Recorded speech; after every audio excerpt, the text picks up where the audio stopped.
हरे धनिये की चटनी, सास बहू की कहानी।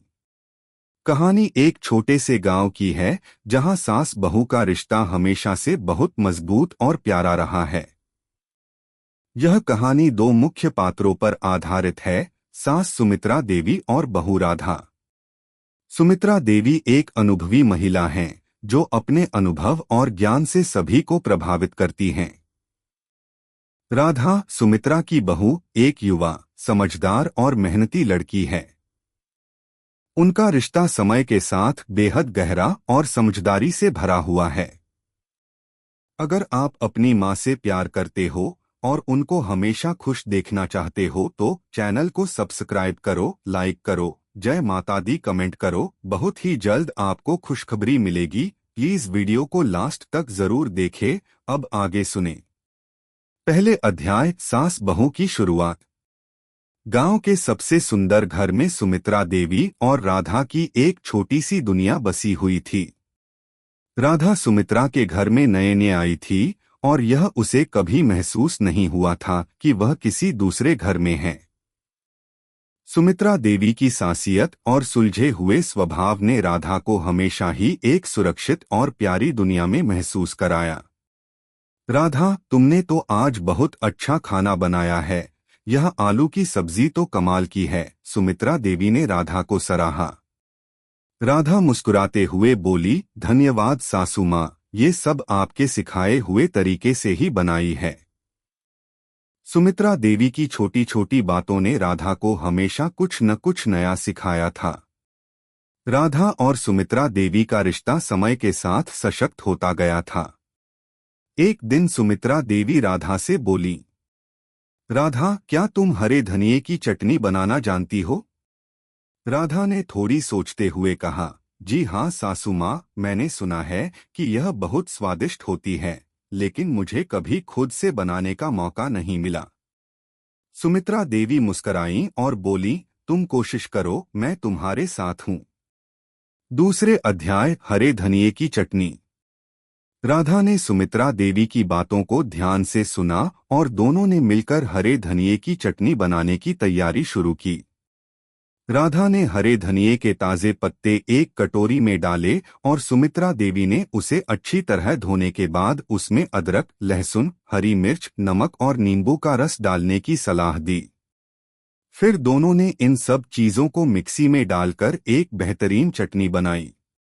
देखो राधा, यह चटनी बस रोटी, पराठे और पकौड़ी के साथ ही नहीं बल्कि रिश्तों को भी एक नया स्वाद दे सकती है, सुमित्रा देवी हंसी के साथ बोली। राधा ने चटनी का स्वाद लिया और बोली, सासू माँ, आपने तो सच में इसे बेहतरीन बना दिया है। मुझे यकीन नहीं हो रहा कि यह इतनी आसानी से बन गई।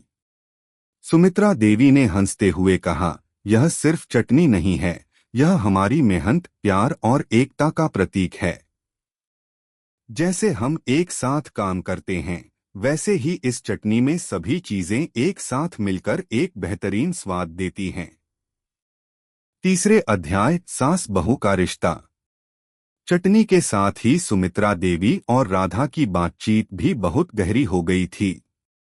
राधा ने सुमित्रा से अपने जीवन के कई पहलुओं पर बात की। सुमित्रा देवी ने अपनी जिंदगी के अनुभव राधा के साथ बांटे और उसे समझाया कि एक घर को खुशहाल बनाने के लिए सिर्फ खाना ही नहीं बल्कि प्यार, सहनशीलता और समझदारी भी जरूरी होती है।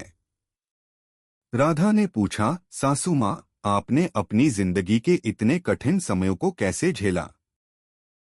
सुमित्रा देवी ने गहरी सांस ली और कहा, राधा, हर जिंदगी में मुश्किलें आती हैं, लेकिन अगर हम दिल से किसी को अपना मानते हैं और एक दूसरे का साथ देते हैं तो मुश्किलें खुद ही हल हो जाती हैं। जैसे तुम्हारे साथ मेरा रिश्ता है, वैसे ही हम सबको एक दूसरे का साथ देना चाहिए। राधा ने सुमित्रा की बातों से बहुत कुछ सीखा। धीरे धीरे वह सास के साथ न सिर्फ घर की कामकाजी जिंदगी में शामिल होती गई बल्कि उनके जीवन के अनुभवों से भी सीखने लगी। चौथे अध्याय, रिश्ते का मजबूती का आधार। समय के साथ राधा और सुमित्रा का रिश्ता और भी मजबूत हुआ। एक दिन राधा ने सुमित्रा से पूछा, सासू माँ, आपने मुझे सिखाया कि रिश्तों में प्यार और समझदारी होनी चाहिए, लेकिन कभी कभी मैं सोचती हूँ कि क्या यह सब इतना आसान होता है। सुमित्रा देवी हंसते हुए बोली, राधा, रिश्ते बिल्कुल हरे धनिये की चटनी जैसे होते हैं। कभी कभी यह तीव्र होते हैं, कभी यह मीठे, लेकिन जब सभी तत्व सही तरीके से मिल जाते हैं तो एक स्वादिष्ट और सुखद रिश्ते की नींव बनती है।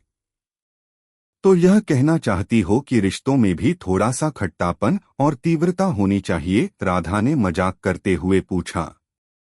सुमित्रा देवी ने उत्तर दिया, बिल्कुल, जब खट्टा, मीठा और तीव्रता मिलती है तो जीवन के सभी पहलू बेहतर होते हैं। यह कुछ वैसा ही है जैसे हरे धनिये की चटनी का स्वाद। राधा मुस्कुराई और बोली, सासू माँ, अब मैं समझ गई हूँ, रिश्ते केवल समर्पण, प्यार और समझ से ही सही होते हैं। अंतिम अध्याय, जीवन का असली स्वाद। राधा और सुमित्रा देवी के रिश्ते का वास्तविक स्वाद समय के साथ खुलता गया। वे एक दूसरे के अच्छे और बुरे समय में साथ रहते हुए जीवन की कठिनाइयों को साझा करते रहे। राधा ने यह सीखा कि रिश्तों में किसी भी समस्या का हल समझदारी और प्यार से निकल सकता है, और सुमित्रा देवी ने यह समझा कि हर नई पीढ़ी को थोड़ी आज़ादी, थोड़ी समझ और एक मजबूत दोस्ती की जरूरत होती है। जैसे हरे धनिये की चटनी में विभिन्न तत्व होते हैं जो उसे अद्भुत बनाते हैं, ठीक वैसे ही सास और बहू के रिश्ते में भी समय, समझ और प्यार के तत्व उसे मजबूत और अनमोल बनाते हैं। सुमित्रा देवी और राधा का रिश्ता एक आदर्श सास बहू की कहानी बन गया, और उनका घर भी प्रेम और समझदारी से महकने लगा। वे दोनों एक दूसरे के लिए पूरी दुनिया बन गए थे, जैसे हरे धनिये की चटनी और खाना एक दूसरे के बिना अधूरे होते हैं। सास और बहू का रिश्ता, जिसमें प्यार, समझदारी और आत्मीयता हो, हमेशा एक स्थिर और स्वस्थ संबंध की ओर अग्रसर करता है। यही है हरे धनिये की चटनी की असली महक, जीवन में प्यार और सहयोग की महक। कैसी लगी आपको कहानी? प्लीज कमेंट करो, लाइक करो, सब्सक्राइब करो। धन्यवाद।